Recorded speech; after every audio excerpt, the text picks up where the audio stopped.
In Figma, making animation or using Smart Animate is very simple. Here are some key prerequisites for a successful Smart Animate in Figma. First, your transition must be added between two frames or between two variants. And secondly, all the animated elements must exist in all frames. And third, the layer names must be the match. This example shows a correct setting up for the animation. As you can see, the transition will be between two frames, or you can also do two variants, and frame 1 and frame 2. Or if you are doing this in the components, they should be in the two variants of the same component. And secondly, all animated elements must exist in all frames. So I would like to animate this block in this frame by changing their locations. So on frame 1 and 2, both are exist. And third, layer names must be matched, and the names of the layer of those two blocks must be exactly the same. Here are some basic steps you can use in Figma to create Animate. And first, you will need to create your object with all the elements. Remember, every element need to be included in your.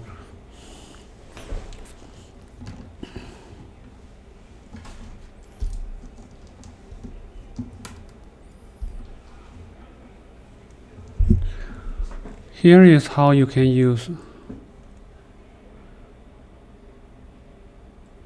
Here is the basic steps. Here is the basic process of how to create animation in Figma. So step 1. In this example, all the animation is based on components. However, you can also use create animation by simply using the frames.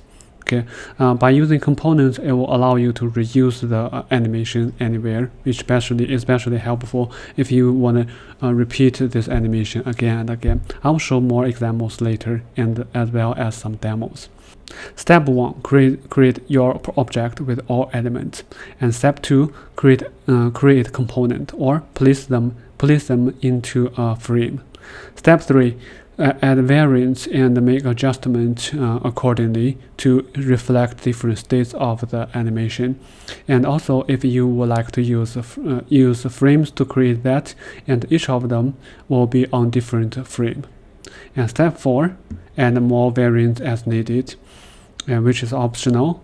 And when you finish that, all the setting ups of the different frames or for different states of the animation, next step is to add interactions or into delay.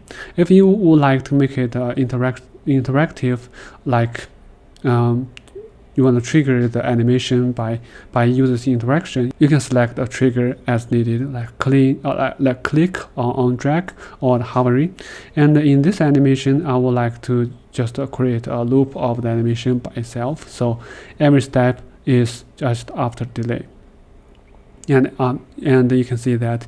And make sure the animation is selected to Smart Animate, so that the transition will be created by Figma automatically. And also, if you would like to create a more complex animation, you can create other animated objects and then group them together.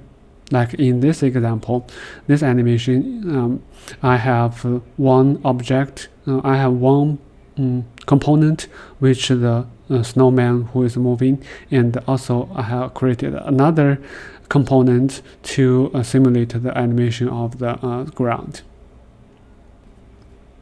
In the user interface design, there's a lot of times that you need to handle the resizing of the elements in the list, such as in this example.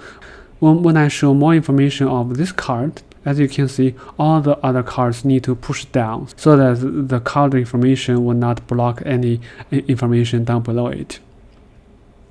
And similarly, when I hover to the elements on this list, other elements will also need to move a little bit to give it enough space to make it more natural or more realistic. So in this case, we need to automatically update the location of the other list items on this list. In Figma, the solution for this is auto layout. In this course, we will not cover auto layout. I provided one video tutorials for you. Please watch this video and learn more about auto layout, just in case you will need it in future.